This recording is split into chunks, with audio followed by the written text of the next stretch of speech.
Cool than a bitch.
Stream 85 plus live channels and get $10 off each of the first 3 months.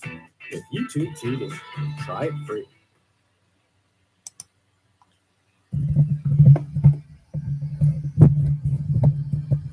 Yeah.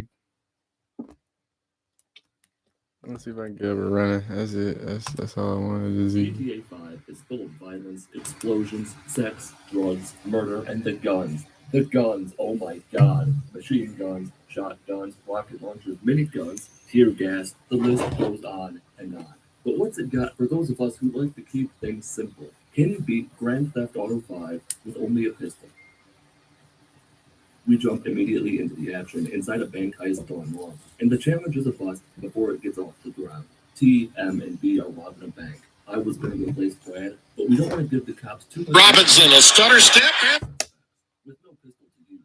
I hid behind cover while BM dealt with all the cops. Trevor Phillips, who I am at the moment, is the cool, calm, and collected member of our raiding party. If anyone was mentally equipped to stand almost motionless in place for 18 minutes in the middle of a firefight against every mall cop his backwoods go through at us, it's him. Seeing as the options were to use melee attacks or a gun that isn't a pistol, and regardless of which I chose, the challenge was failed. I used my carbine rifle and the scalp of a Santa hat to leave behind the crew. Found my pistol on a fresh body outside the bank. The driver took a nap. I outran the train in style. Michael and Brad were both down for the count, and I held off the police with my real gun. Unlike Fallout or Borderlands or Call of Duty or any of the other baby games I've played, GTA 5 is a much more realistic experience. You, like every American child, start things off with a rifle, so you know immediately that there are better guns than the pistol. But the pistol itself is a decent weapon. A single headshot is enough to bring down even the most notorious of Los Santos street trash, and auto-aim ensures missing a shot only happens once in a blue moon, if you're out standing alone. Trevor was the only one who made it out alive. The title card rolled. Michael is living the quiet life now. Brad is still very dead. Dr. Fred let me loose in the world, and the real game began. For those of you who've never heard of video games before watching this video, GTA 5 is a pretty massive game. How long to beat pegs the average main story playthrough at about 32 hours. So a lot of this game is going to be left out to not turn this into Mitten Squad's Titanic. I know what ship I'm going down with, and it's not this one. As I was leaving therapy, Franklin and Lamar were walking down the street looking for a score when they spotted a pair of automobiles looking for a new home. They They say home is where the heart is, but Disney refuses to let anyone do an autopsy on their vehicles. Like a wild animal in the western frontier, each feral car deserves a wider path to harm coming to them. Alarms and bells and whistles tell the police they're in trouble.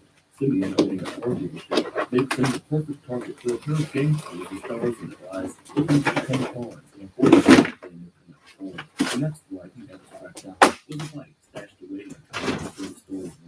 The producers scratched the episode when they forgot to put the bike in the garage, prompting the entire subdivision to wait for the stop and light our asses up. Now, when it comes to things like this one, there are two options for stopping the thief. Use a handgun to give him an extra hole, or hit him with 2 tons of all-American love. I'd have shot him. I'm not above murder, but early on, I had the small important with me. I forgot that both arms were required to work the pistol in a car. For a minute there, I couldn't fire from behind the wheel. It was a small issue that resulted accidentally. Unlike Lamar, stealing the bike we just lifted for Simeon. Simeon sent me to retrieve another car. This one being a Hot Wheels toy for adults with too much money.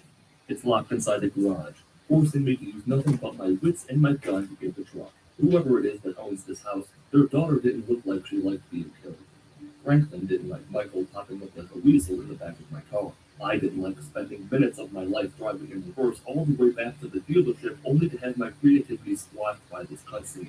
Simeon didn't like getting his ass kicked by an old man. We're all one big unhappy family. Despite trying and succeeding at killing both of his children, Michael invited me back to his place to discuss the game, how to go places in life, and adult stuff that I have no need for. Jimmy, one of Michael's kids, took our yacht and tried to sell it. The kid's a moron, got his words mixed up, accidentally got himself kidnapped, and I was too busy getting my nose reshaped by an asteroid to do anything about it. Franklin climbed into the boat while I provided cover and fire from my car. He saved Jimmy, and the mission broke. I couldn't get the car repaired until I restarted everything, including my life. Not long after I dropped Jimmy off at home, Lamar gave me a ring to let me know Stretch is getting out of jail. I couldn't tell you who he is. After he didn't have a slinky dog in place of a pet rock, I lost interest in knowing him. Instead, I met up with Tanya to steal in a much more dignified manner, or so I thought. Tanya didn't appreciate being made to walk to the towing station and wouldn't lower herself enough to ride in an ice cream truck. I got the car for her, but that's the last time I helped them with anything. Later in the day, Michael's cheating or ruined Taco Thursday. I took the truck that was in the driveway that didn't belong to me, chased the yoga man into the hills, and pulled that first house down into the dirt. With my seat still wet from the stains of success, I got a call from the man whose house I tore apart. It wasn't the yogi guy's house. It belonged to Martin Madrazo. This ain't good. This is very, very not good. For the less than 5% of you who don't know what's coming in the story, I won't spoil it yet. This situation with Martin is a mosquito bite, and before the day is done, I'll have to survive being tossed into a metaphorical meat grinder. A real one might have been a better choice, seeing as Madrazo wants $2.5 million to rebuild the summer home. Michael only knows one man who could get that kind of money. Remember Brad? Lester knew Brad before he died, and Lester's who you need. I want to make a joke about his walking, but those of us who are physically flawless don't poke fun at others. Lester's the kind of guy who wouldn't be caught dead in an out-of-season sweater. He had me put on shorts and a vest before infiltrating the Life Invader offices in Rockford Hills to rig the prototype device in the CEO's office. Now when he gets up on stage to reveal the new phone, he's gonna have egg all over his face.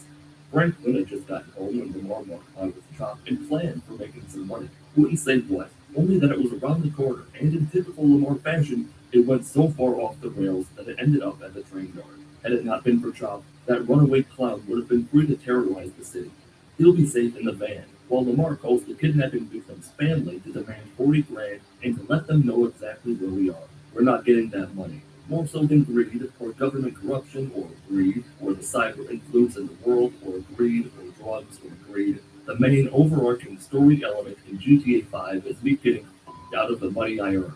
Every mission feels like here comes the payday, then you lose 95% of what you should have made. On the topic of money, I spent what little I had on something special. A treat for me. Hundreds and hundreds of bullets. I bought those bullets as a present to calm me down. Earlier in the day, I'd gone to Lester to talk about the job he's putting together, but this time he wanted me in a suit. I went from Lester to the gun store to buy bullets, then back to Lester because I forgot about the suit thing. Then the cheap discount clothes store didn't have a suit. After a second store didn't have a suit either, I stole a car from someone the cops were killing for complimenting their haircut on a bad day and drove home. My son enjoyed himself, drove me to destroy something of his for no reason. The bond between a father and son can be a special thing, and nothing says special like kicking your son's ass in a beach bike race.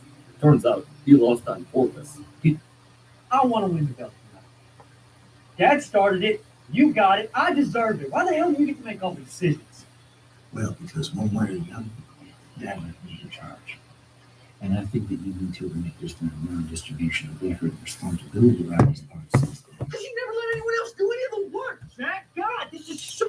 He dragged me to the pier because his sister Tracy's out on a boat snorting the weed. I'll kill people, I'll break their bones, but no drug or the company drunks came after us and got me. I punished Tracy by making Jimmy drive her home, put on my finest suit, returned to Lester, and rode out to Valentine in case the jewelry store. They'll be the target of my first heist. The security is light, a couple cameras, and the ventilation systems with breathing gases. Child's play for someone as skilled at being a thief as I am. The second time up on the roof, I took the smart way down by aiming for Lester. Regarding getting into the jewelry store, we've got two options: loud and fun, or quiet and boring. The way I saw it, there was no reason to not go in as violently as possible. As the French say, violence begets violence. And to ensure we get our bread, I only hired the best of the best. Eddie Toe is the getaway driver. Gustavo Mota's blooding me on the ground. And Paige Harris will be seducing the security camera. Franklin's coming along too. He's on the box. We couldn't leave him out of this. It'll take some time to get things up and running for the heist. In the meanwhile, Lamar rolled by again, this time with D and a business proposition involving a shotgun and a flashlight. I went ahead and bought the extensions for my pistol while I was at the gun salon. Lamar set up a simple drug deal for us. Everything went really well for maybe a minute. The mule got hit with a bullet, the rest of the enemy gang showed up at the recycling plant, and it all went to hell. Ballers were bouncing off the walls, doors were exploding, I died multiple times, and that was just inside. The police were waiting for us outside with a bird armed with a pilot that had no business being a pilot if I could kill him with a handgun. We escaped the fuzz by hiding in the train sewers, said our temporary goodbyes back at Franklin's house, and I went to steal a police van with Michael. I almost got away with it the first time. If it hadn't been for the driver, I'd have had it. My strategy was solid, I just wasn't thinking big enough. With the truck parked under the bridge, we readied our team and began the jewelry store heist. Paying the extra money for a hacker with a keyboard brought us enough time to steal every last jewel from the store without firing a single shot that I can remember firing. With all the jewels, Eddie, Gus, and I fled the scene by driving through the sewers beneath the city until we emerged out into the river where Michael was waiting with a semi-truck and all the police in the county. The final stretch of this heist was the hardest. You've got to be really careful to not accidentally run over your driver or the gunman. We lost the cops at the end of the river, got away clean, went our separate ways, and I spoke to Michael about my cut. As we were enjoying the moment, Davy, an old acquaintance of Michael's, explained that a certain someone probably caught wind of what Michael said to the security guard during the heist, and that someone is none other than Trevor Phillips. His introduction is beating a biker skull to death with his foot, then bragging to their leader about the dead guy's blood all over my boot. Antagonized by yours truly, they did the logical move of heading back to their compound to reground. What they didn't anticipate was me following them back and wiping them off the face of the earth, John Wick style. Everyone I just wiped out were members of the Aztecas, and their leader Ortega got himself a riverfront property. A great investment opportunity, courtesy of Trevor Phillips and Bernie. The bikers being taxed out of their hobby helped us to step up our work with the Chinese to smuggle drugs into Los Santos on a major scale. However, the Chinese don't sell meth to any average Joe. Only a big businessman is good enough for them. The kind of businessman who protects his clients as if they were his property by stuffing them into the freezer. Now here comes that twist I've been avoiding telling you about. There's a pistol in GTA 5, but there are also pistols in GTA 5. Other semi-automatic handguns with pistol in their name, and I bought one. As usual, if you think that invalidates the challenge, there's a dislike button with your name on it. Back in Trevor's apartment, I discovered that a lowlife had broken in and cleaned up. Before getting back to business, I told Wade to track down Michael Townley and see who the he is. While Wade shaking a couple fruit trees, I covered Ron with a sniper rifle while he infiltrated the Sandy Shores airstrip. Initially, I hoped to be able to use a pistol at this ludicrous range to keep Ronald safe. Running to Ron hurts the water tower's feelings, and the vintage pistol never had the makings of a varsity athlete. And to make matters worse, Trevor can't survive a plane ride up to the great beyond without a pistol. From this point forward, if I'm using something that isn't a pistol, it's because a pistol wasn't an option. mentioning it every time would get old. By the skin of my teeth, I made it out of the airstrip with Ron, dropped the cargo we stole off in the ocean as an apology for everything we've done to it. The dolphins won't love those scented soaps. I landed the planes at Trevor Phillips International Airport and received word from the Chinese that they're not interested in working with me. They want the O'Neills, those backwoods farmers. You know what had to happen. Preparing their house for the new homeowners took more attempts than I thought. A family working together to master their craft was the reason the O'Neills were successful. In addition to thinning their ranks by a solid 80%, I blew up their house and continued my campaign against the Lost MC by taking them out where it was. A couple people should call their insurance company if they're not doing that. And I left it made from his place in a big city. Wade tracked down Michael, and according to the clock, it was time to settle it.